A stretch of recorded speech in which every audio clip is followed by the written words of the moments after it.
house will leave you on a real high. It's 2 miles above sea level up in the South American Andes, and the views will leave you breathless, quite literally. We're right on the equator, 10,000 feet above sea level, overlooking Ecuador's capital city, Quito. Now, if you like living with your head in the clouds, a location with elevation could be just the ticket. The air might be thin up here, but luxurious living space is thick on the ground. And at 8,000 square feet, this is one massive mountaintop home. And it's not just the vertiginous views that'll leave you lightheaded. Out front is an extraordinary glass facade, made up of $500,000 worth of glazing, leaning at a hair-raising angle over the mountainside, while a soft concrete surround wraps the rear of this semicircular home. Inside, on the first floor, there's a TV room, music room, kitchen and 2 dining areas on one side of the central staircase, with 2 large living rooms on the other. Up on the second floor is the master bedroom, bathroom and studio, with the kids' rooms and gym at the back.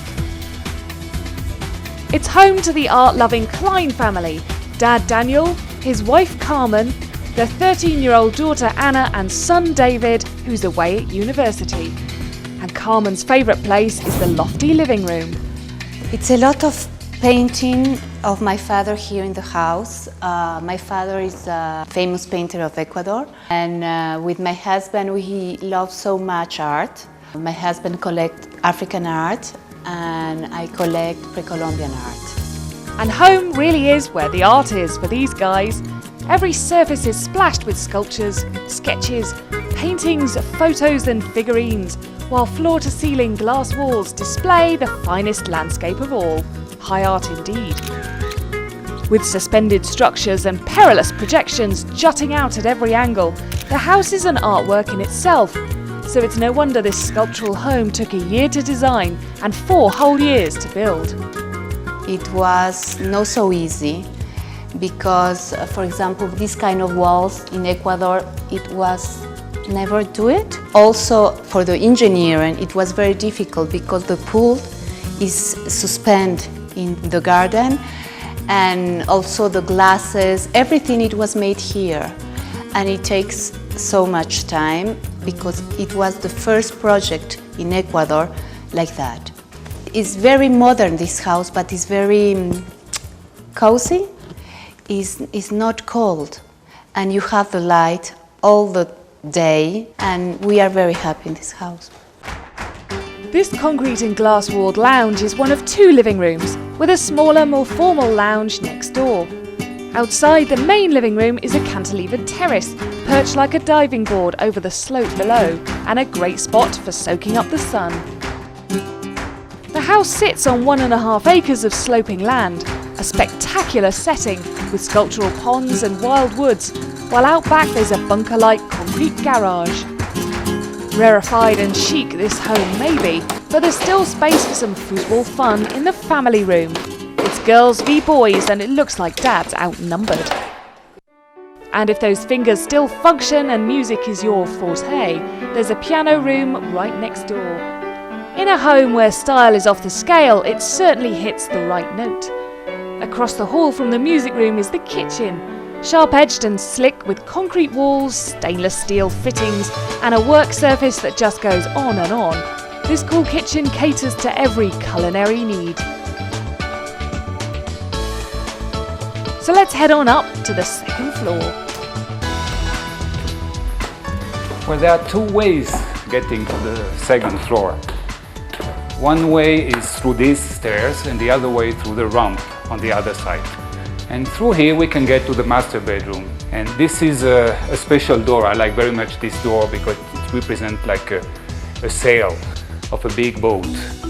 And as you can see, it's quite special. Sealed off from the rest of the house by this huge sail-like door, the master bedroom is private and peaceful.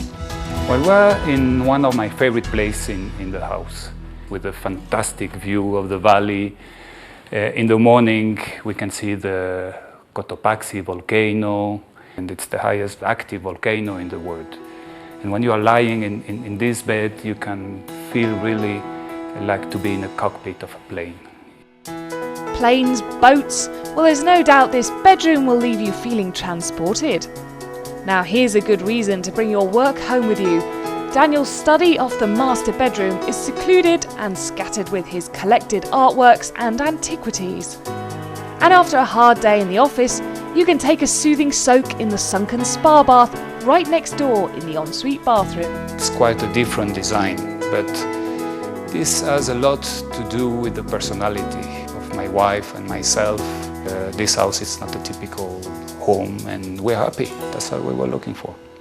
With 2,700 square feet of floor-to-ceiling glass, just be glad you're not a window cleaner. In fact, it takes a team of 10 an entire day just to wash all that glass. Now, if living at 10,000 feet isn't lung-busting enough for you, there's also a fully equipped gym that'll get your pulse racing. And also up here is Daniel's studious and sporty bedroom, while little sister Anna's bedroom is right next door. This is my room. It's very cozy and warm, and it's my favorite part of the house because it's a place where I can be alone and think and just be alone with nobody bothering me. My friends, every time they come to my house, they think it looks like a boat, and it's pretty big and amazing and strange. Shipshape it may be, but the pièce de résistance of this extraordinary home is a real cliffhanger, literally. Cantilevered above the hillside is a spectacular hanging indoor-outdoor pool. The open-air end projects out, so you can swim from inside the house right on out into the sunshine and splash about amongst the scenery. But it's just as great for a late-night workout. Well, the Klein's huge mountaintop hotspot certainly reaches new heights of style and sophistication. So if you love living the high life, why not head for the hills and grab some architecture with altitude?